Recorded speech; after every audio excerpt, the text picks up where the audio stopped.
관측 이래 처음으로 한반도를 종전하고 있는 제6호 태풍 카눈이 잠시 뒤 서울을 가장 가까이 지날 예정입니다. 강원도 속초에 시간당 90mm가 넘는 비가 쏟아지는 등 영동 지역에 극한 호우가 내려 거리는 물바다가 됐고 고성에서는 주민 대피령이 내려졌습니다. 내일까지 최대 300mm의 비가 더 예보됐습니다.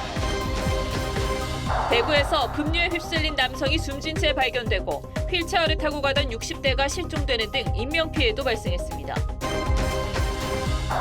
검찰이 백현동 특혜 의혹과 관련해 오는 17일 이재명 대표에게 출석을 통보했습니다.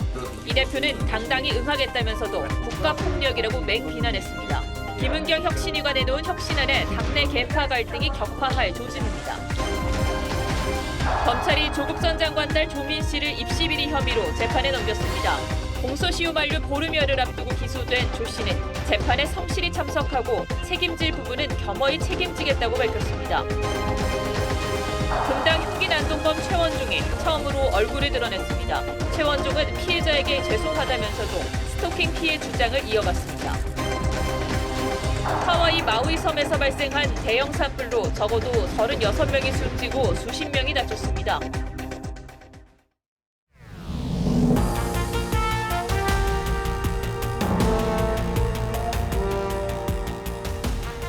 시청자 여러분 안녕하십니까? 신동욱입니다. 태풍 특집 뉴스9 시작하겠습니다. 오늘은 하루 종일 불안한 마음으로 태풍의 경로에서 눈을 떼지 못하셨을 줄 압니다. 오늘 오전 남해안으로 상륙한 태풍이 남부 지역을 강타하고 이제 수도권에까지 다다랐습니다. 그리고 잠시 뒤에는 서울을 지날 걸로 보입니다.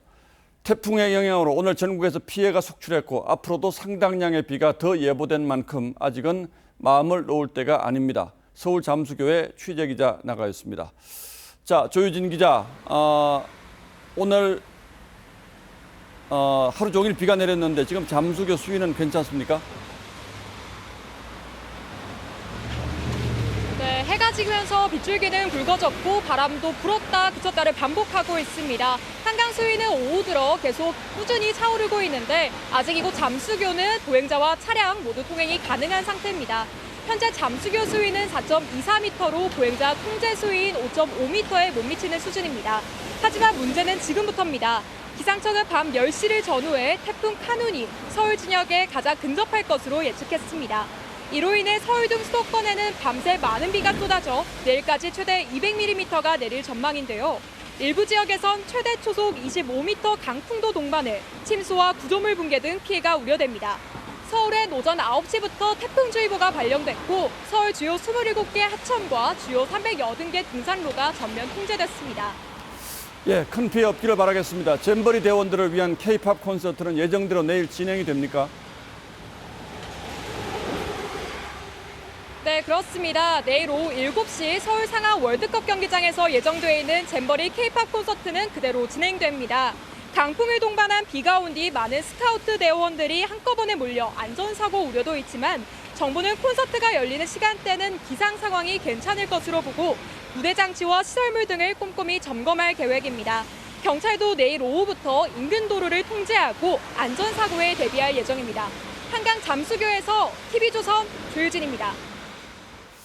자, 그럼 이번에는 인천으로 가보겠습니다. 태풍의 영향으로 인천항으로 통하는 모든 바닷길이 막혔고 항공기 결항도 속출했습니다. 벌써 피해도 많았습니다. 역시 취재기자 직접 연결합니다.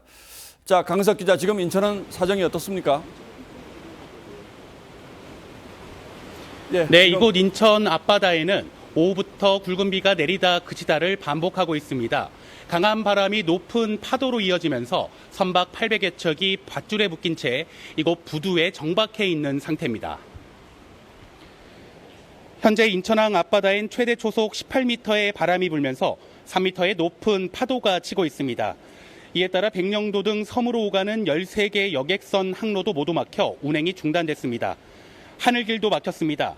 오후 5시를 기준으로 인천국제공항에 뜨고내리는 항공기 25편을 비롯해 전국 주요 공항에서 항공기 397편 운항이 취소되거나 결항됐습니다. 인천에서도 태풍 카눈 피해가 이어졌습니다. 강한 비바람에 인천 서구의 한 공사장 가림막이 넘어지는가 하면 주택가 침수와 도로 역류도 잇따랐습니다. 인천 지역엔 내일까지 200mm의 비가 더 내릴 전망인데 최대 초속 30m의 강풍을 동반할 수 있어 추가 피해가 우려됩니다. 인천항 연안여객 터미널에서 TV조선 강석입니다. 한강의 수위가 급격히 높아지면서 한강 수계 댐들은 방류량을 늘려서 수위 조절에 나섰습니다. 이번 태풍은 느림보 태풍으로 지나는 곳마다 많은 비를 뿌리고 있기 때문입니다.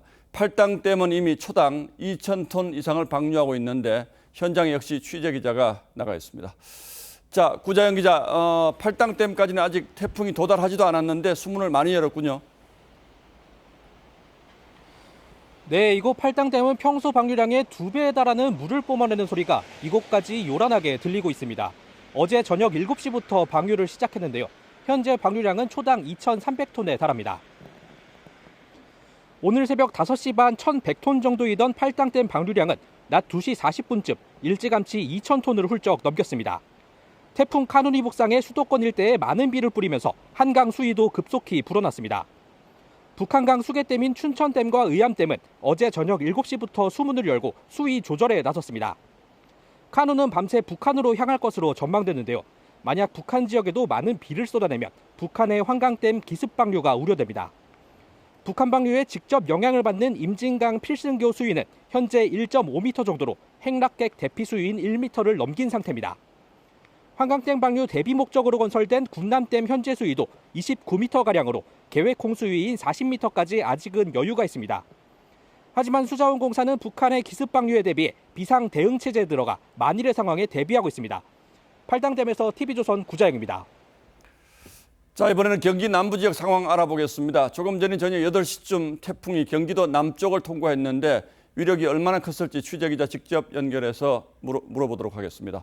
자, 송민성 기자 지금 어디 나가 있습니까? 네, 저는 지금 경기 여주시 여주보에 나와 있습니다. 예, 태풍은 이미 지났을 텐데 좀 잠잠해졌습니까? 어떻습니까? 네, 태풍 카눈이 경기 여주시와 이천시, 안성시 등 경기 남부를 꿰뚫고 지나갔는데요. 본격적으로 지나가면서 오후 내내 많은 비를 뿌리고 갔습니다. 이 때문에 여주보는 현재 12개 수문 가운데 최소 6개 이상, 절반 이상의 문을 개방해서 물을 현재 방류를 하고 있는데요. 인근 주민들은 한 달 전에 있었던 장마 때처럼 하천이 범람할까 봐 우려해서 밤잠을 설치겠다고 얘기를 들었습니다. 걱정해야 되죠. 여기서 그전에도 범람해가지고 여기 가끔 우산 마시고 나와서 내다보기. 오후 5시쯤부터 물이 빠르게 불어나면서 남한강 지류인 청미천 수위는 최대 2.86m까지 올라 관심 수위인 4m에 근접하고 있습니다. 청미천은 한 달 전 집중호우 때도 범람한 만큼 여주시는 특별히 수위 관리에 나선 상태입니다. 경기 남부 지역도 강풍과 비 피해가 속출했습니다. 경기 안성과 용인시엔 오늘 하루 150mm의 비가 쏟아져 농작물이 물에 잠겼고 1년 농사를 망치면은 3년은 고생하는 겁니다. 지금 걱정이에요. 경기 평택항은 한때 시간당 16.5mm의 강한 비가 내리면서 어선 21척이 해경부두로 피항했습니다. 태풍 카눈으로 인한 정확한 피해 상황은 아직은 파악되지 않은 상태입니다. 경기 지역엔 내일까지 최대 120mm의 비가 더 내릴 걸로 보여 산사태와 침수 위험이 이어져 계속 주의가 필요한 상황입니다. 경기 여주시 여주보에서 TV조선 송민선입니다. 예, 일단은 비가 더 큰 문제인 것 같습니다. 태풍의 오른쪽에 위치한 강원 영동 지역은 오늘 하루에만 300mm 넘는 폭우가 쏟아지면서 그야말로 물바다가 됐습니다. 도로 한가운데서 차가 고립되고 곳곳에서 붕괴 사고도 잇따랐습니다. 오늘 하루에만 300건 넘는 피해 신고가 접수됐습니다. 앞으로도 적지 않은 비가 예보돼 있어서 더 큰 피해가 우려되는 상황입니다. 강원 영동 지역의 상황은 정수양 기자가 취재했습니다. 5차선 도로가 흙탕물로 뒤덮였습니다. 인근 상가는 아예 물에 잠겼습니다. 경포대에 놀러온 관광객은 차를 돌리지 못해 고립되자 결국 차를 버리고 대피합니다. 지금 차가 못 지나가고 고립되어가지고 일단 호텔을 가야 되겠고 그래서 일단 호텔 지하주차장 입구로 쉴 새 없이 물이 내려갑니다. 양수기로 물을 2시간째 퍼내고 있지만 빗물이 계속 넘쳐오면서 상황이 악화되고 있습니다. 추가 피해를 막기 위해 모래 주머니를 쌓아보지만 소용없습니다. 어제부터 뚝 다 사놓고 다 준비를 해놨어요. 근데 이제 그게 해놓은 게 이제 감당이 안 되는 거예요. 어제부터 오늘 오후 7시까지 강원도 속초에는 401mm, 삼척 387mm, 강릉 346mm 등 영동 지역에는 300mm가 넘는 물폭탄이 쏟아졌습니다. 곳곳에서 옹벽이 무너지고 도로가 침수되는 등 강원도 지역에서만 300건이 넘는 피해가 집계됐습니다. 특히 속초와 고성에는 1시간에 90mm가 넘는 물벼락이 쏟아져 내리면서 도시 곳곳이 물에 잠겼습니다. 고성군은 20개 마을에 주민대피령을 내렸고 강릉과 속초 등 다른 7개 시군에서도 임시대피소로 이동하는 시민들이 늘고 있습니다. TV조선 정수양입니다. 예, 영동 해안가 상황이 심각한 것 같습니다. 오늘 밤이 최대 고비가 될 것 같은데 강릉에 나가 있는 취재기자 연결해서 지금은 상황이 어떤지 점검해 봐드리겠습니다. 자, 이성훈 기자, 지금은 비가 좀 그쳤군요. 네, 태풍이 북상하면서 바람은 거의 잦아들었지만 굵게 내리던 빗줄기도 완전히 지금 잦아든 상태입니다. 현재 화면상으로 보는 것처럼 오늘 오후와 비교했을 때 크게 차이 납니다. 빗줄기가 강했던 한낮에는 주택과 도로가 완전히 잠길 정도로 짧은 시간 많은 비가 쏟아졌습니다. 강원 속초에는 오늘 하루에만 370mm가 넘게 내렸습니다. 어제부터 누적 강수량은 속초가 401.4mm, 삼척 387mm, 강릉 346.9mm, 양양 305mm로 400mm가 넘는 폭우가 쏟아졌습니다. 태풍으로 인한 산사태와 침수 등으로 대피한 주민만 411명에 달합니다. 문제는 내일도 오늘만큼 많은 비가 내린다는 점입니다.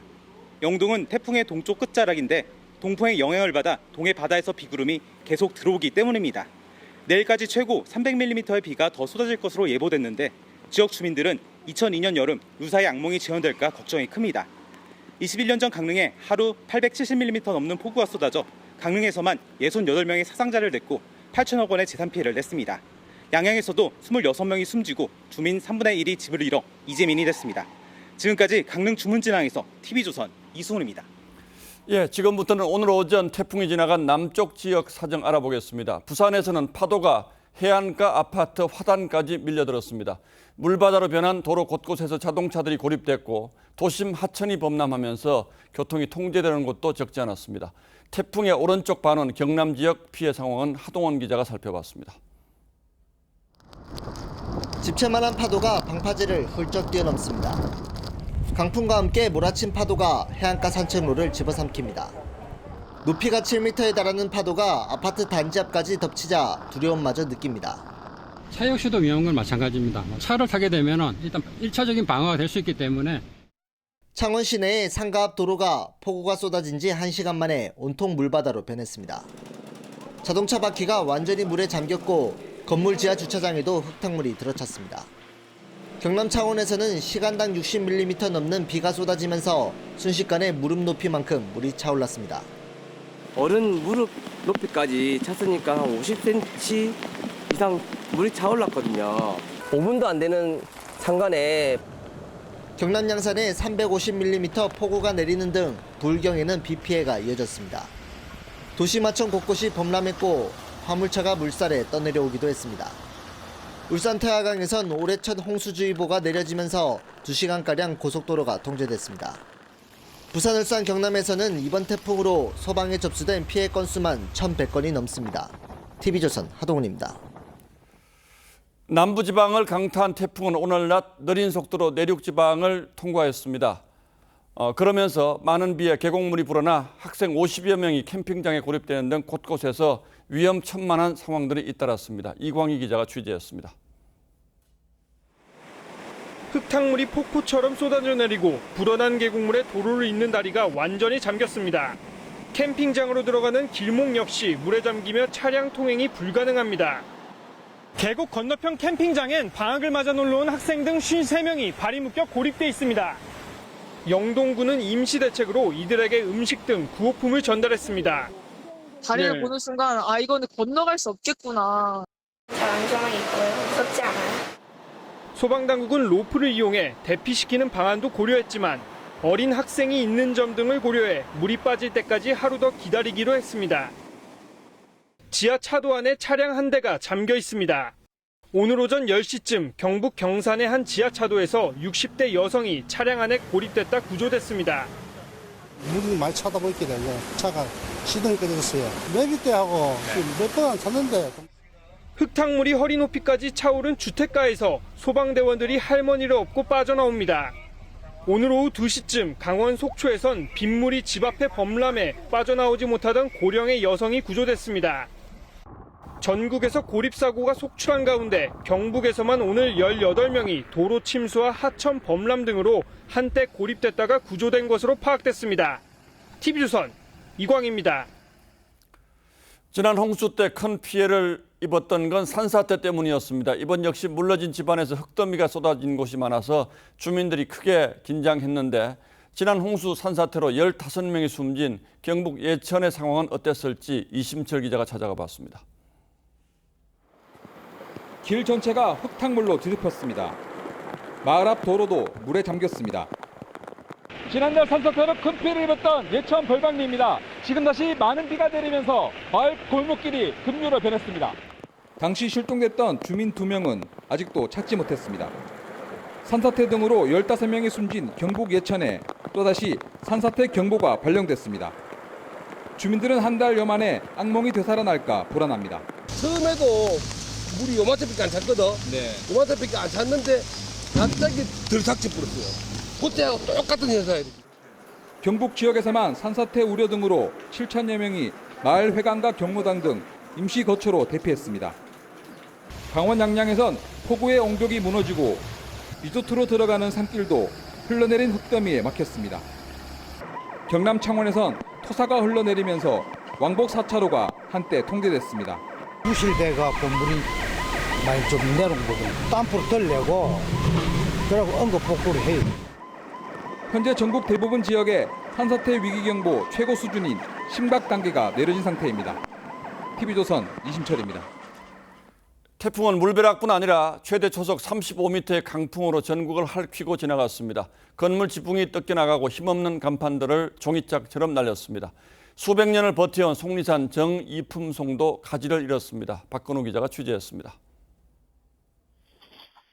축사로 사용하는 창고 건물이 굉음과 함께 폭삭 무너집니다.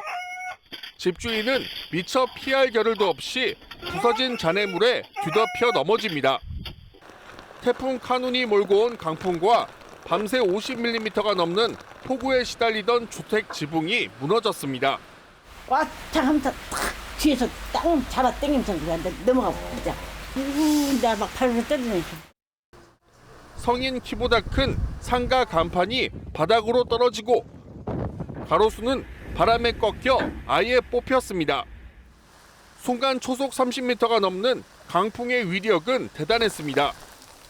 태풍의 위력에 수령이 400년 된 보호소의 가지도 부러졌습니다. 태풍 카눈은 속리산에 있는 천연기념물 103호 정이품송의 가지 2개를 부러뜨렸습니다.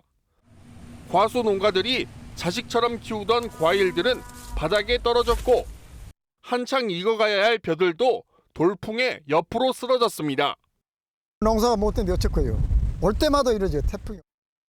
초속 35m 강풍이 몰아친 부산에서는 20m 높이의 나무가 뽑혀 아파트 주차장 입구를 덮치고 아파트 창틀이 통째로 뜯겨나가기도 했습니다. 태풍 카눈이 몰고 온 강풍은 전국 곳곳에 큰 상처를 남겼습니다. TV조선 박건우입니다. 급류에 휩쓸린 60대 남성이 끝내 빠져나오지 못했고 휠체어를 타고 가던 사람이 실종되는 등 인명피해도 잇따랐습니다.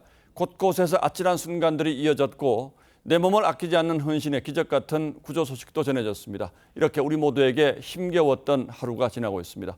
계속해서 김동영 기자가 보도합니다. 어두운 새벽 한 남성이 밤바다에 뛰어듭니다. 거침없이 밀려드는 파도에 몸을 가누지 못하고 이리저리 넘어집니다. 부산에 태풍 경보가 내려진 오늘 새벽 1시쯤 만취한 30대 남성이 출입이 통제된 부산 송정해수욕장에 뛰어들었습니다. 관제 CCTV가 곧바로 상황을 탐지하면서 의식을 잃은 30대 남성을 기적같이 구조했습니다. 바닷가에 사람 들어가는 모습 포착하고 저희가 바로 출동해서 피안해서 호흡이 되돌아와가지고. 횡단보도를 건너던 60대 여성이 갑자기 급류에 휩쓸립니다. 경찰관 2명이 여성을 붙잡기 위해 흙탕물을 헤치며 따라갑니다. 어떡해. 경찰관 2명이 여성을 붙잡았지만 급류를 이기지 못하고 함께 떠내려갑니다. 100m가량 떠내려갔던 경찰관 2명은 끝까지 여성을 놓치지 않고 구조했습니다. 기적적인 구조 소식과 달리 안타까운 인명피해도 있었습니다.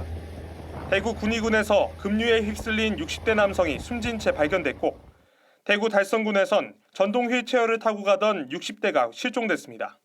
갑자기 불어난 물에 전동 휠체어가 미끄러져서 우수관으로 쓰러지신 게 아닌가 그렇게 추정하고 있습니다. 태풍 카눈이 쏟아낸 기습적인 폭우에 대구와 경북에서만 주민 1명이 소중한 목숨을 잃고 1명이 실종됐습니다. TV조선 김동영입니다. 그런가 하면 오늘 새벽 태풍을 가장 먼저 맞이한 제주에서도 긴박한 순간들이 많았습니다. 그러나 다행히도 큰 피해는 없었습니다. 다만 항공기 결항과 지연이 잇따르면서 피서철을 맞아 제주를 찾은 사람들이 큰 불편을 겪었습니다. 지금은 사정이 좀 나아졌을까요? 주재용 기자가 알아봤습니다. 항공기 운항 표시판에 결항과 지연을 알리는 표시가 줄줄이 떠 있습니다. 공항 대기석엔 항공기를 기다리는 승객들로 가득 찼습니다. 어제 오후부터 제주에 발이 묶였던 승객들입니다. 원래 오늘 12시 40분 비행기였는데 이제 어제 저녁에 이제 결항 연락을 받아가지고 숙소 가자마자 사장님께 혹시 연박이 더 되는지 여쭤보고 항공기 운항이 가능하지 않을까 하고 무작정 공항을 찾은 이들도 있었습니다.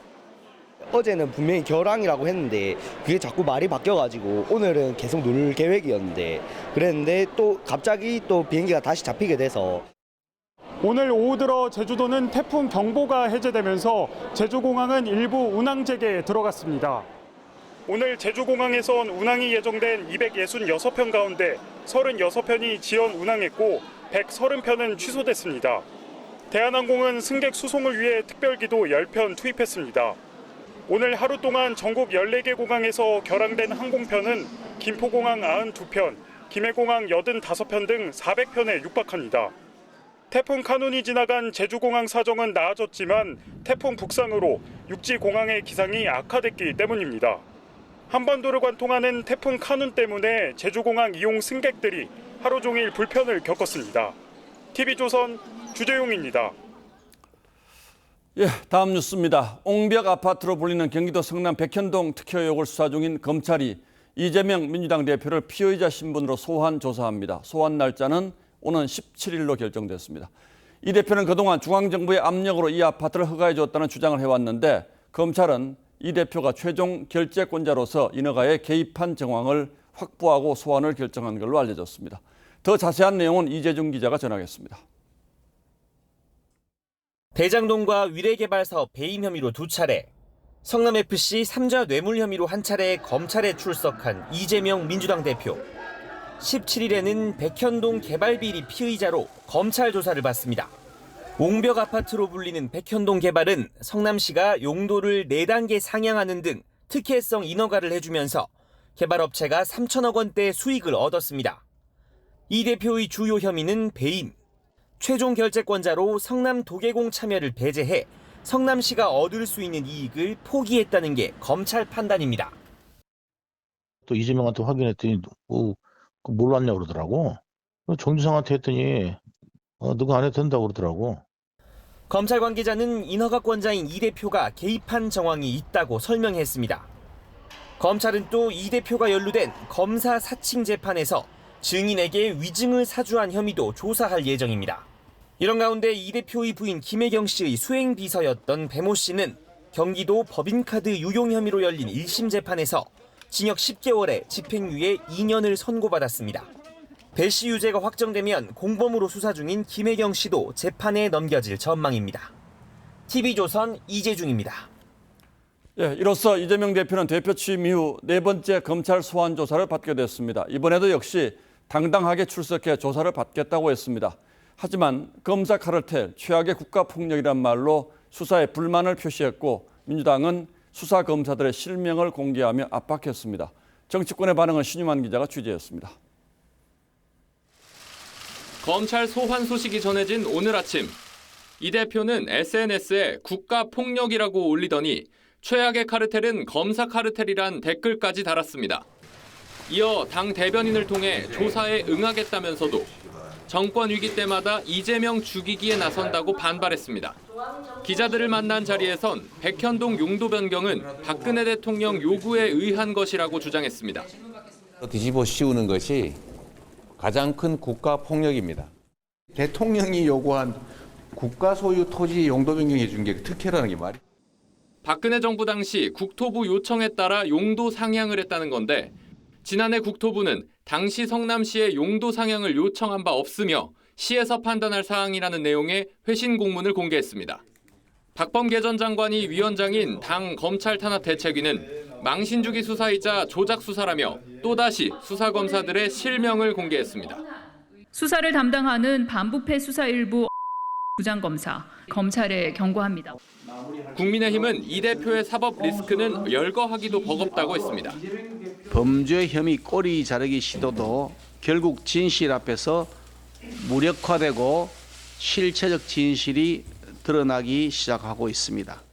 또 이 대표가 정당한 수사 절차를 정권의 탄압으로 둔갑시킨다고 지적했습니다. TV조선 신유만입니다. 이런 가운데 민주당 김원경 혁신위가 오늘 최종 혁신안을 발표하고 조기 해산했습니다. 혁신안의 핵심은 현행 대의원제를 무력화하고 중진 의원들의 용퇴를 촉구한 것이었습니다. 우선 혁신안의 자세한 내용을 소개해드리고 의미와 파장은 취재기자에게 직접 물어봐드리겠습니다. 먼저 장세희 기자입니다. 혁신위원회 활동은 오늘로써 마무리하도록 하겠습니다.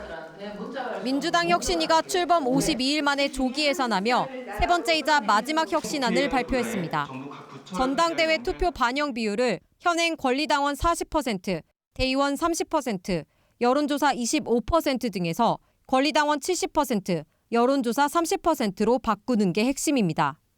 현역 의원과 지역위원장 등이 포함되는 대의원들의 투표권을 무력화시킨 겁니다.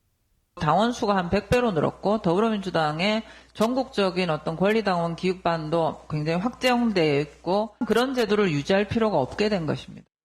또 현역 의원 평가에서 하위 20%는 경선 시 득표의 20%를 삭감하던 규정을 최대 40%까지 뺄 수 있도록 했고 다선을 향해선 용퇴를 주문했습니다. 당의 미래를 위해 불출마 결단을 내려주시고 당을 위해 헌신해 주실 것을 요청합니다. 김 위원장은 노인 폄하 발언은 재차 사과했지만 신우이의 개인사 폭로글에 대해선 사실과 다르다고만 했습니다. 비명계는 혁신안에 대해 친명계가 당권을 장악하려는 의도라고 반발했고 이원욱 의원은 선출직만 4번이신 이 대표는 혁신 대상에서 빠졌다고 꼬집었습니다.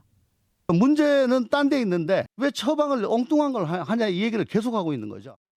혁신안은 당원당규 개정 사안으로 의원총회는 물론 최고위와 전당원 투표까지 거쳐야 해 이 과정에서 당내 갈등이 격화할 가능성이 있습니다. TV조선 장세희입니다. 예, 이재명 대표의 네 번째 검찰 출석을 앞두고 있고 혁신안을 둘러싼 갈등도 만만치 않아서 민주당의 미래가 위태롭게 느껴집니다. 민주당을 직접 취재하는 최지원 기자는 이 상황을 어떻게 보고 있는지 직접 물어봐드리겠습니다. 자, 최 기자, 전선이 복잡한 것 같은데 이재명 대표로서는 일단은 당내 반발을 어떻게 잠재우느냐 이게 더 큰 숙제겠죠. 사퇴하라는 목소리가 나오고 있다면서요? 네, 그렇습니다. 이 대표를 비롯한 이 친명계 의원들은 정치 탄압이다 이런 반발을 강하게 하고 있지만 비명계에서는 사퇴론에 불을 지필 태세입니다. 예. 한 비명계 의원은 저희와 대화를 했는데 이 대표의 체포 동의안이 들어오게 될 경우에 사퇴 요구가 당 전체로까지 퍼질 수 있다 이런 말도 했습니다. 자, 그러나 일단 검찰의 출석 요구는 뭐 정면 돌파로 방향을 잡은 것 같군요. 네, 맞습니다. 이 정치 탄압에 맞서는 모습을 스스로 연출을 하면서 지지층을 결집시키겠다 이런 의도라고 봐야 할 겁니다.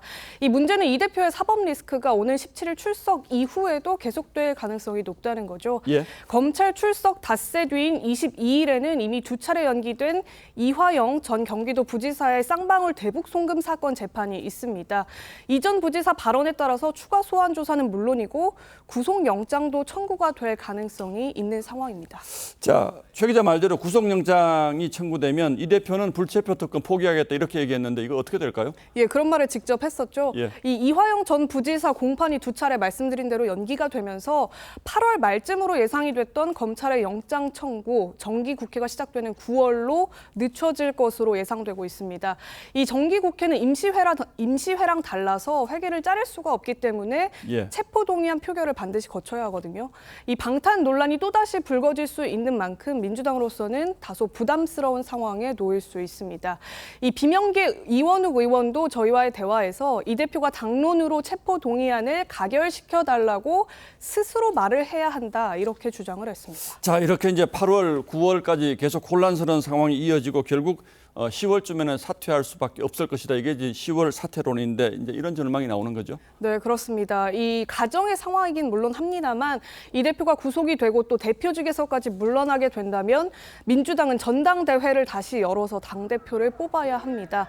이 총선 룰도 아니고 전당대회 투표권과 관련해서 대의원제 폐지 문제가 이 혁신안에 담기느냐 마느냐 이 문제를 놓고 당이 시끄러운 것도 바로 이런 상황을 초래할 수 있기 때문이라는 말들이 나옵니다. 예, 그러니까 혁신위가 대의원제를 폐지하고 모든 책임 당원들이 한 표 갖게 하는 거 이거는 이제 이재명 대표 쪽에 유리하다는 거잖아요. 네. 이렇게 만드는 것이 결국은 이런 당내 상황과 무관치 않다 이런 얘기입니까? 네, 맞습니다. 이번 혁신안 잘 보면 이 대표를 지지하는 강성 지지층이 많은 권리당원의 투표권 확대하자는 게 핵심이었습니다. 내년 총선을 이끌 신생 지도부가 친명 인사로 채워질 가능성 그만큼 높아지는 건데요. 예. 이 대표가 당대표에서 물러나게 되더라도 실질적인 영향력을 행사할 수 있게 되는 거고요. 다만 이번 혁신안이 적용되려면 당원 당규 같은 것들도 바꿔야 되기 때문에 남은 절차들이 많습니다.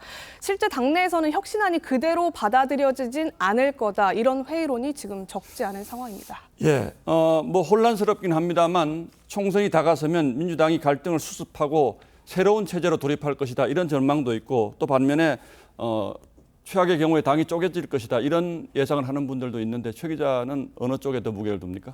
뭐 저도 지금으로서는 직접 예측하기는 조금 어려운데 여러 예. 의원들의 얘기를 들어보면 현재까지는 분당까지 갈 가능성 이 부분에 대해서는 조금 낮게 보는 목소리가 많습니다. 예. 하지만 또다시 방탄 국회 상황까지 실제 벌어지게 된다면 총선 성과 또 결과에 대한 책임 문제까지도 이제 생각을 해봐야 되기 때문에 친명계든 비명계든 그 이전에 결단을 내려야겠다. 본인들이 먼저 내리겠다. 이럴 가능성도 배제할 예. 수 없을 것 같습니다. 뭐 당이 절반으로 쪼개지진 않더라도 일부 의원들이 탈당하는 사태 뭐 이럴 가능성은 있겠죠. 총선이 다가오면.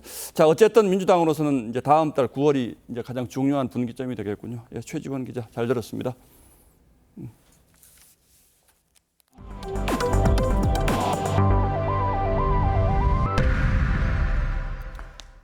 검찰이 조국 전 장관의 딸 조민 씨를 입시 비리 공모 혐의로 기소했습니다. 조 씨도 가짜 서류를 제출하는 데 주도적인 역할을 했다고 봤습니다. 조 씨는 책임질 부분은 겸허히 책임지겠다고 했는데 아버지인 조 전 장관은 차라리 나를 고문하라며 강하게 반발했습니다. 권영석 기자가 보도합니다. 검찰은 입시비리 공소시효를 약 보름 앞두고 조민 씨를 불구속 기소했습니다. 조 씨는 조국 부부와 공모해 서울대와 부산대 의학전문대학원에 지원할 당시 동양대 총장 표창장 등 서류를 위조해 제출한 혐의를 받습니다. 검찰은 조 씨가 영문도 모른 채 부모 말만 따른 게 아니라 가짜 서류를 직접 제출하는 등 주도적 역할을 했다고 판단했습니다. 검찰 관계자는 혐의를 일부 다투고 있고 수사 과정에서 진술도 일관되지 않아 법원 판결을 받는 게 바람직하다고 판단했다고 설명했습니다. 조 씨는 기소 소식이 전해지자 SNS를 통해 책임질 부분이 있으면 책임지겠다고 했습니다. 하지만 조국 전 장관은 차라리 나를 고문하라며 강하게 반발했습니다. 검찰은 조 전 장관 아들이 대학원 입시에 허위 서류를 제출한 혐의도 수사 중입니다. TV조선 권영석입니다. 고 노무현 전 대통령의 명예를 훼손한 혐의로 정진석 국민의힘 의원이 1심에서 징역 6월을 선고받았습니다. 법정 구속은 면했지만 형이 확정되면 의원직은 잃게 됩니다. 검찰의 벌금 구형보다 더 무거운 실형을 내린 이유가 뭔지 서영일 기자가 취재했습니다. 2017년 9월 정진석 의원은 노무현 전 대통령 사망과 관련해 SNS에 글을 올렸습니다. 노 전 대통령이 부인 권양숙 여사와 부부싸움을 했고 이후 권 여사가 가출한 뒤 극단 선택을 했다는 내용이었습니다. 유족 측은 해당 글이 고인 명예를 훼손했다며 정 의원을 고소했습니다. 검찰은 지난해 벌금 500만 원을 선고해달라며 정 의원을 약식 기소했는데 법원은 정식 재판에 회부하고 징역 6개월 실형을 선고했습니다. 재판부는 게시글은 거짓이고 진실이라 믿을 합당한 근거가 없다며 악의적이거나 매우 경솔한 공격이라고 밝혔습니다. 그러면서 유력 정치인이 구체적 근거 없이 거칠고 단정적인 표현으로 노 전 대통령 명예를 심각하게 훼손했다고 덧붙였습니다. 다만 법정 구속은 면했습니다. 현직 의원은 금고 이상형이 확정되면 의원직을 잃게 됩니다. 정 의원은 즉각 항소 의사를 밝혔습니다. 이게 실형이 선고된 거에 대해서 받아들일 수가 없다. 다분히 감정이 섞인 판단이다. 국민의힘도 정치적 판결이라며 반발했습니다. TV조선 서영일입니다. 정현주 방송통신심의위원장이 근무일의 절반 넘게를 조기 퇴근하고 또 종종은 출근을 늦게 한 것으로 감사 결과 드러났습니다. 정 위원장을 비롯한 간부들은 근태 문제뿐 아니라 업무 추진비도 부당하게 사용한 것으로 나타났습니다. 정부는 해촉 여부를 검토하고 있습니다. 박지호 기자입니다. 상습적인 지각자들과 음주자들, 술판에 허위 결제, 직장인 익명 앱에 올라온 방송통신심의위원회 관련 글들입니다. 방통위가 지난 한 달여간 실시한 방심위 회계감사 결과에 따르면 정현주 위원장을 비롯한 4명은 1인당 3만 원이 넘는 식사를 한 뒤 인원을 부풀려 내부 규정 위반으로 적발됐습니다. 위원장 보좌 업무를 했던 부속실장 A씨는 법인 카드로 선결제한 뒤 식사 기준 금액을 초과해 집행했습니다. 이를 위한 정 위원장 이름의 허위 지출 서류는 13건, 부위원장과 상임위원까지 포함하면 총 48건이 확인됐습니다. 방통위는 A씨에 대해 허위 공문서 작성 혐의로 검찰에 수사 의뢰했습니다. 업무 시간 중에 자리를 비워서 그런 긴 술자리를 가지는 건 사실 정말 모든 사람들이 알고 있는 거고. 근태 문제도 지적됐습니다. 정 위원장은 총 근무일 414일 가운데 78일을 오전 9시가 넘어 출근했고 270일은 오후 6시가 되기 전에 퇴근했습니다. 방통위로부터 엄중 경고 조치를 받은 정 위원장은 일부 출퇴근 상황은 본인의 불찰이라면서도 회계 문제에 대해선 자신은 전혀 알 수 없었다고 해명했습니다. 정부는 해촉 절차에 착수하는 방안을 검토 중입니다. TV조선 박지호입니다. 새만금 잼버리 대회 운영 부실 문제를 저희가 계속해서 따져보고 있는데요. 대회 준비가 허술했던 건 예산을 적재적소에 쓰지 못한 것도 있지만 지난해 말 기준으로 예산을 집행한 게 26%밖에 되지 않았습니다. 그런데도 대회 조직위는 올해 3차례나 추경을 요청해서 152억 원을 더 받은 사실을 확인했습니다. 그러니까 이미 확보한 예산을 쓰지 못하면서 돈만 더 받은 거죠. 김하린 기자가 단독 보도합니다.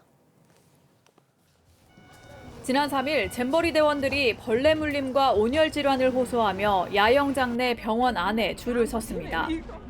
It's very hot, so if you don't have an umbrella or a hat, it's very easy to get sunburned, which, you know, it's not.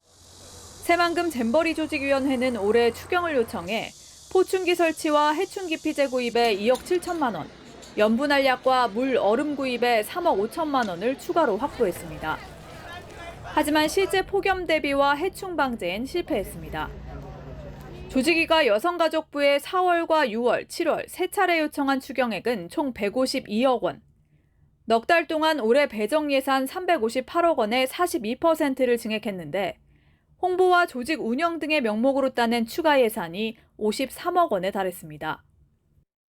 지난해 말 기준 조직위의 잼버리 예산 집행률은 26%로 이미 받은 사업비도 제대로 집행하지 않고 예산만 늘렸다는 지적이 나옵니다. 천문학적인 국민 혈세가 투입됐습니다. 사업 진행 과정에서 예산 비리나 방만 행정이 있었는지 철저한 감사와 수사가. 조직위 측은 안전 예산 확보와 침수 대책 때문에 추경을 요청했다고 설명했습니다. TV조선 김하림입니다. 분당 흉기 난동범 최원종이 처음으로 얼굴을 드러냈습니다. 최원종은 피해자들에게 사과를 하며 반성문을 쓰겠다면서도 자신도 스토킹 피해자라는 주장을 이어갔습니다. 그리고 사이코패스 여부는 평가 자체가 불가능하다는 결론이 났습니다. 이태희 기자가 취재했습니다. 분당백화점 흉기 난동범 최원종이 경찰서 문을 나섭니다. 마스크와 모자를 벗고 처음으로 얼굴을 드러냈습니다. 최 씨는 죄책감을 느끼냐는 취재진의 질문에 피해자들에게 사과했습니다. 지금 병원에 계신 피해자분들은 빨리 회복하셨으면 좋겠고 사망한 피해자분들께 애도의 말씀 드리고 반성문 제출 의사를 묻는 질문엔 구치소에 가서 쓰겠다고 밝혔습니다. 하지만 범행 동기에 대해선 본인도 스토킹 피해자라면서 횡설수설했습니다. 제 집 주변에 조직 스토킹 스토커들이 많이 있다고 생각했거든요. 그래가지고 최 씨에 대한 사이코패스 여부는 평가가 불가능한 것으로 나왔습니다. 경찰은 사이코패스 평가 항목 가운데 대인관계와 정서적 문항 등 4개 항목에서 채점이 불가해 최 씨에 대한 사이코패스 여부를 논할 수 없다고 밝혔습니다. 경찰은 오늘 최원종을 살인과 살인미수 또 살인 예비 혐의로 검찰에 송치했습니다. TV조선 이태희입니다. 네, 앞으로 중국인 관광객, 이 유커들이 우리나라에 대거 몰려올 것으로 보입니다. 중국 정부가 한국 단체 여행을 허용했습니다. 사드 배치 보복 조치로 단체 관광을 중단시킨 지 6년 5개월 만입니다. 벌써 여행 상품도 등장했다고 합니다. 장윤정 기자입니다. 서울 시내의 한 면세점입니다. 북적이는 외국인 관광객들 사이로 중국 관광객들도 보입니다. 就是玩和吃，还有买东西，今天在免税店买了 T 恤，还有一个那个3C1的口红。 개별적으로 여행을 온 건데 앞으로는 중국인 여행객들이 더 많아질 전망입니다. 지난 2017년 3월 중단됐던 중국인의 한국 단체 관광이 6년 5개월 만에 재개됩니다. 우리나라 사드 배치에 반발하며 중단했던 자국민 단체 관광을 중국 정부가 허가했기 때문입니다. 중국 여행사 사이트에는 벌써 한국행 단체 여행 상품이 올라왔습니다. 이번 단체 관광 허용은 면세업계의 단비 같은 좋은 소식이라고 저는 생각하고 있습니다. 올 9월 중국의 중추절 이후로 좀 회복 조짐이 있을 것으로 예상됩니다. 내일부터는 한중 국제여객선 운항도 3년 만에 재개돼 양국의 교류는 더 활발해질 전망입니다. 내수 경기 진작을 위한 그런 흐름 속에서 파악을 할 수가 있겠고요. 중국이 더 이상 국제사회와 지속적인 갈등을 하지 않겠다라는 중국 정부는 또 우리 국민이 중국행 비자를 신청할 때 요구했던 지문 등록 절차도 연말까지 면제하기로 했습니다. TV조선 장윤정입니다. 여행을 준비하면서 숙소를 찾기 위해 해외 업체가 운영하는 예약 플랫폼 많이들 이용하시죠. 검색할 때는 크게 할인된 가격이었는데 정작 결제하려고 보면 뒤늦게 봉사료나 리조트 이용료 등을 더 요구하는 경우가 많습니다. 또 환불을 거부하기도 하는데요. 지선호 기자가 주의할 점을 알려드립니다. 외국의 유명 숙박 예약 플랫폼입니다. 제주도의 한 호텔을 검색했더니 1박에 26만 6천 원이라는 가격이 뜹니다. 하지만 결제 단계에서는 약 2만 7천 원이 더 추가됩니다. 뭐야, 가격이 3만 원이 더 올라가는데? 세금 및 봉사료 포함. 최종 결제 단계에서 추가 금액을 포함시키는 숨은 가격, 이른바 다크 패턴입니다. 글씨 크기도 작고 그다음에 색깔도 좀 연하게 돼 있어서 크게 한눈에 알아보기 쉽지 않은 것 같아요. 숙박 관련 국제거래 소비자 민원은 지난 4년간 모두 9,093건.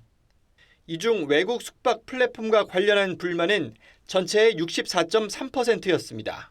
타임 할인 같은 거 뜨면은 그거에 조급해져서 급하게 결제를 하는 경우가 생기더라고요. 그리고 확인을 못해서 저희 사비로 또 추가로 지불한 경험이 있었어요. 소비자 접수가 많은 외국 숙박 플랫폼 5곳을 조사했는데 약관을 들이밀며 환불이 아예 안 된다고 한 사례도 많았습니다. 7일 이내에 청약 철회가 가능하도록 한 국내법을 무시한 겁니다. 숙박업소의 환불 불가 조건을 우선 적용해 취소 시점과 관계없이 환불을 거부하는 등의 사례가 있어 소비자의 주의가 필요합니다. 소비자원은 해당 업체들에게 국내법에 있는 소비자 보호 규정을 반영하고 분쟁을 처리하는 국내 지점을 설립하라고 권고하기로 했습니다. TV조선 지선호입니다. 그동안 SUV 하면 디젤차라는 인식이 강했는데요. 이제는 달라졌습니다. 친환경 시대에 맞춰 디젤차를 만들지 않는다고 합니다.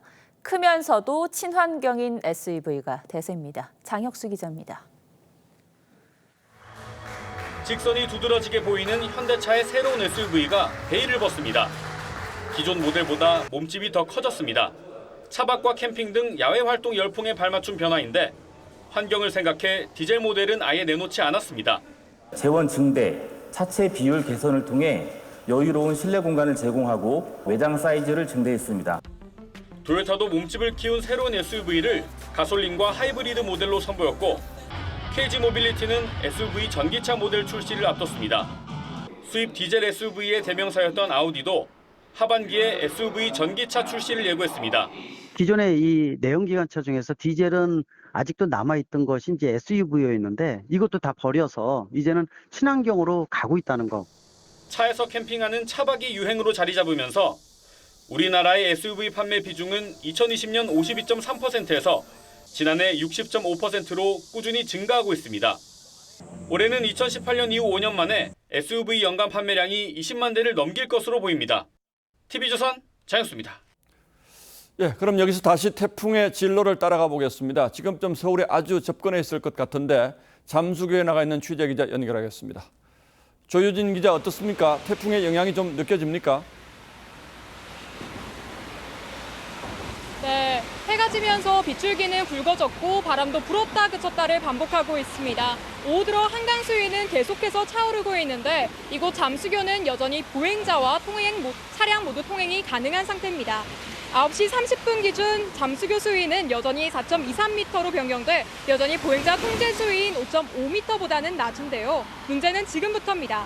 기상청은 밤 10시를 전후해 태풍 카눈이 서울 지역에 가장 근접할 것으로 예측했습니다. 이로 인해 서울 등 수도권에는 밤새 많은 비가 쏟아져 내일까지 최대 200mm가 내릴 전망인데요. 일부 지역에선 최대 초속 25m 강풍도 동반해 침수와 구조물 붕괴 등 피해가 우려됩니다. 서울엔 오전 9시부터 태풍주의보가 내려졌고 시내 27개 모든 하천과 등산로 480곳이 모두 전면 통제됐습니다. 서울 잠수교에서 TV조선 조유진입니다. 예, 이번 태풍으로 지금까지 가장 큰 피해가 난 곳은 강원 영동 지역입니다. 태풍의 오른쪽 반원에 들어가면서 많은 비가 쏟아져 도심 곳곳이 물바다로 변했습니다. 내일까지 최대 300mm의 비가 더 내릴 것으로 보여 오늘 밤이 고비입니다. 취재기자 연결합니다. 자, 이성훈 기자, 지금은 비가 내리고 있습니까? 네, 태풍이 북상하면서 지금은 비와 바람도 모두 멈췄습니다. 현재 화면상으로 보시는 것처럼 오늘 오후까지만 해도 양동이로 물을 뿌리는 것처럼 강한 빗줄기가 내렸었는데 현재는 잦아든 상태입니다. 빗줄기가 강했던 한낮에는 주택과 도로가 완전히 잠길 정도로 짧은 시간 많은 비가 쏟아졌습니다. 강원 속초에는 오늘 하루에만 370mm가 내렸습니다. 어제부터 누적 강수량은 속초가 401.4mm, 삼척 387mm, 강릉 346.9mm, 양양 305mm로 400mm 넘는 폭우가 쏟아졌습니다. 태풍으로 인한 산사태와 침수 등으로 대피한 주민만 411명에 달합니다.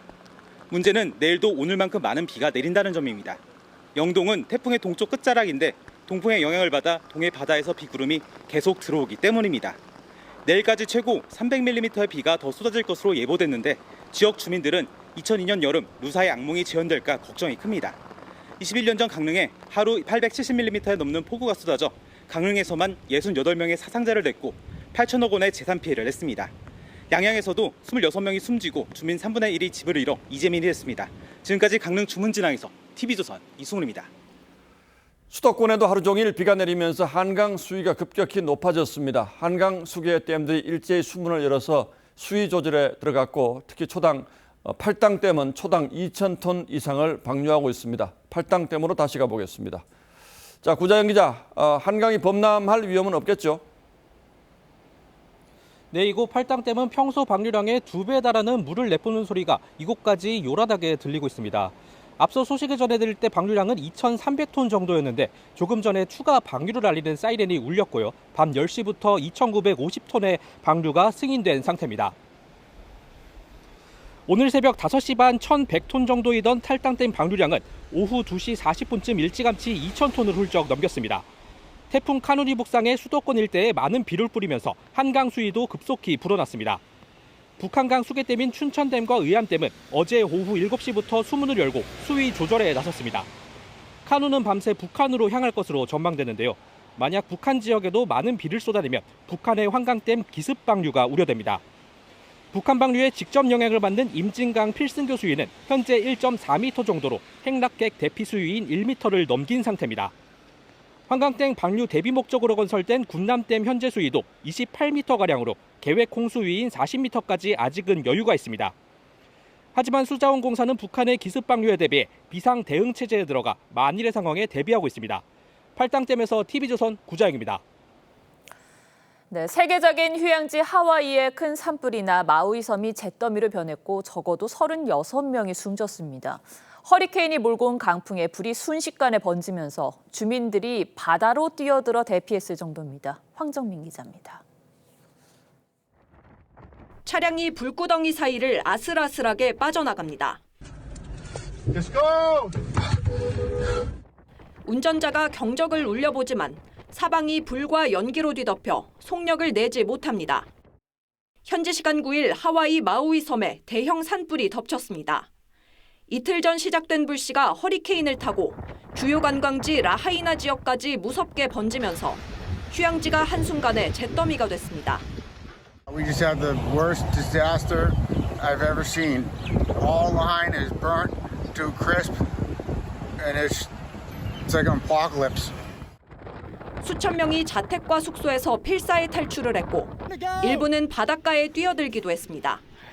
마우이 섬에서 가장 오래된 집을 포함해 박물관 등 건물 270여 채가 불에 탔고 관광객 약 2,000명은 공항에서 뜬 눈으로 밤을 지샜습니다. I mean, just the fact that it was spreading so fast and we didn't really know what was going to happen. 현재까지 최소 36명이 숨졌는데 불길이 여전히 강한 데다 수색이 진행 중이어서 사망자는 더 늘어날 수 있습니다. 아직 한국인 관광객이나 한인 피해는 접수되지 않았다고 주 호놀룰루 총영사관은 전했습니다. 다만 마우이 섬의 전기와 통신망이 모두 끊겨 정확한 피해 조사에는 시간이 걸릴 걸로 보입니다. 하와이주 당국은 비상사태를 선언하고 여행 자제를 당부했습니다. TV조선 황정민입니다. 조기 대선을 치르고 있는 남미 에콰도르에서 대선 후보가 유세 직후에 총에 맞아 숨지는 일이 벌어졌습니다. 숨진 후보는 앞서서 마약 갱단에게 살해 협박을 받고 있다고 하기도 했는데요. 대통령은 60일간의 국가 비상사태를 선포했습니다. 김자민 기자입니다. 에콰도르 대선 후보 페르난도 비아빈센시오가 유세를 마치고 차량에 오릅니다. 그 순간 수십 발의 총성이 울려 퍼집니다. 놀란 사람들이 바닥에 엎드리고 현장은 아수라장이 됩니다. 비아빈센시오는 세 곳의 총상을 입고 병원으로 옮겨졌지만 숨졌습니다. Yo estuve atrás de mi hermano y ese momento era como una luciérnaga de balas. Lo único que hice y le dispararon a una amiga que estaba conmigo. 언론인 출신인 비아빈센시오는 대선 후보 8명 가운데 중위권의 지지율을 얻고 있었습니다.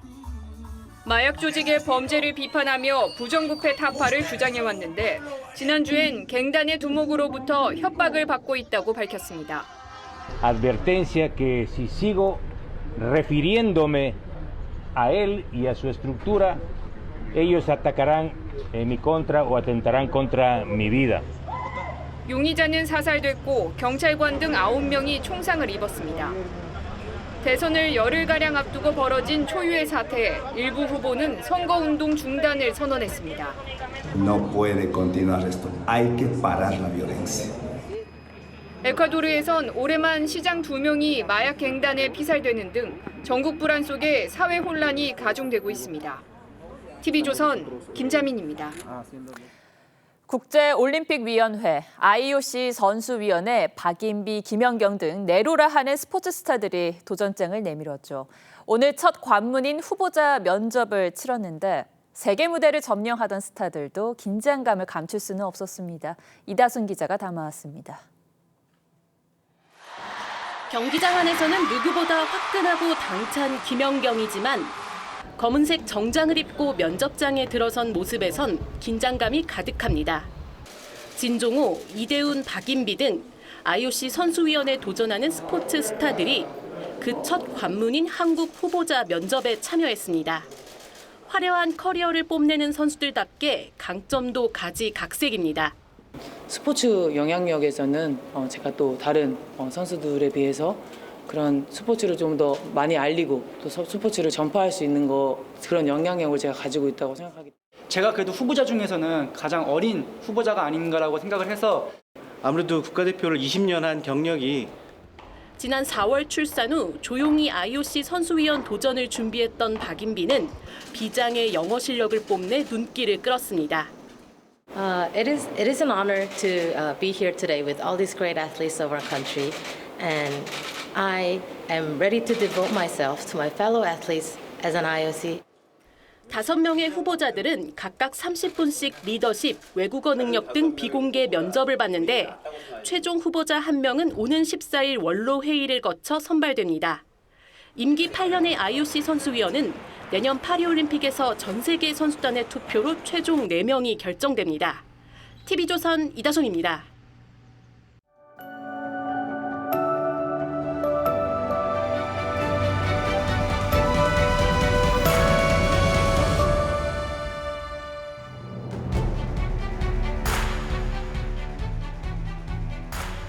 여름 길고 불볕 모지러 배적삼 등골에 땀이 흥건할 때 찬바람 새찬비 퍼붓고 불현듯 골짜기에 고드름 걸리면 그 얼마나 좋을까. 34살 다산 정약용이 규장과 교수로 일하며 노래한 20편 연작시의 9째 시입니다. 임금 정조의 총애가 깊어가면서 그를 겨눈 모함과 상소가 극성을 부리던 때였죠. 그럴수록 그는 가슴 후련해지는 순간들을 그리며 답답하고 우울한 일상을 뚫고 갈 힘을 내곤 했습니다. 아스라한 절벽에 힘겹게 올라보니 구름 안개 겹겹이 발 아래를 덮었네. 해질녘 서풍 불어 일시에 천만 봉우리 드러나면 그 얼마나 좋을까. 올여름 우리가 힘겹게 지나고 있는 고난과 시련의 길이 다산의 고난 처지를 닮았습니다. 장마, 폭염, 폭우는 어느 하나 그냥 지나가지 않았습니다. 때이른 폭염이 6월 중순부터 불줄기를 퍼붓더니 하순에 시작한 장맛비가 꼬박 한 달을 이어갔습니다. 그 소용돌이에 휩쓸려 애꿎은 생명들이 여럿 쓰러졌죠. 그리고 다시 폭염이 닥쳤습니다. 태양은 화가 하늘 끝까지 뻗쳤고 온 나라가 화로에 들어앉았습니다. 짤막한 호우가 번갈아 쏟아지면서 습식 사우나 같은 밤이 잠자리를 들쑤셔 놓았습니다. 비와 더위와 열대야가 긁어대는 불협화음 삼중주가 오늘 새벽까지 우리 몸과 마음을 괴롭혔습니다. 속담에 앞문에서 호랑이를 막는데 뒷문으로 승냥이가 들어온다고 했죠. 그런데 올여름은 앞뒷문으로 호랑이와 승냥이가 한꺼번에 쳐들어와 으르렁대는 격입니다. 다들 그렇게 삼복을 지나느라 녹초가 됐습니다. 입술에 붙은 밥알도 무겁다는 속담 그대로입니다. 그리고 삼복더위 막바지 말복에 태풍이 또 들이닥쳤습니다. 한반도를 길게 가르며 광풍대우를 몰아치고 있습니다.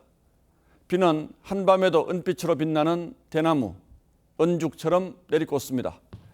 상금도 바꾼 장대 같은 억수비, 귓전에 맴도는 목놓은 소리, 상아빛 채찍.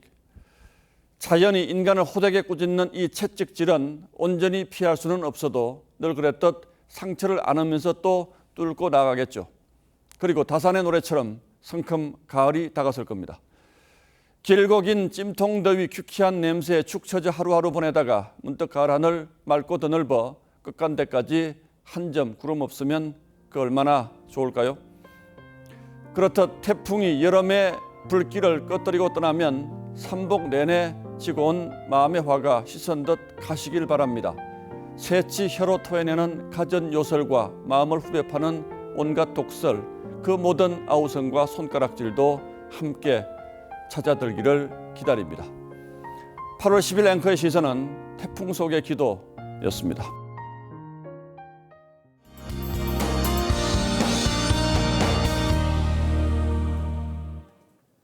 현재 태풍 카눈이 서울로 바짝 다가서 있습니다. 태풍 중심과의 거리 단 60km고요. 수도권은 밤사이가 최대 고비가 되겠습니다. 새벽에는 태풍이 북한 쪽으로 올라가겠는데요. 현재 레이더 영상 보시면 남부 쪽 비는 거의 그친 상태입니다. 서울로도 지금은 빗줄기가 약해졌어도 밤사이 다시 굵어지며 중부지방은 내일 오전까지도 태풍의 영향을 받겠습니다. 따라서 중부와 경북을 중심으로는 계속해서 태풍특보가 발효 중입니다. 이미 동해안 지역은 어제부터 300mm가 넘는 누적 강수량을 기록하고 있습니다. 속초로는 400mm 이상, 또 오후 한때 관측 이래 가장 강한 비가 쏟아지기도 했습니다. 문제는 앞으로도 이 강원 북부 동해안을 중심으로 250mm 이상의 많은 비가 더 내리겠고요. 서울을 포함한 수도권에도 120mm 이상의 비가 내리겠습니다. 내일까지는 강한 바람에도 계속해서 주의하셔야겠습니다. 내일 남부는 다시 30도 안팎의 무더위가 찾아오겠습니다. 중부의 비는 오후면 대부분 그치겠지만 경기 북서부 지역은 모레 새벽까지도 이어질 수 있겠습니다. 날씨였습니다. 예, 태풍이 완전히 떠나갈 때까지 안전에 끝까지 유의하시기 바랍니다. 8월 10일 목요일 뉴스9는 여기서 모두 마치겠습니다. 함께해 주셔서 고맙습니다.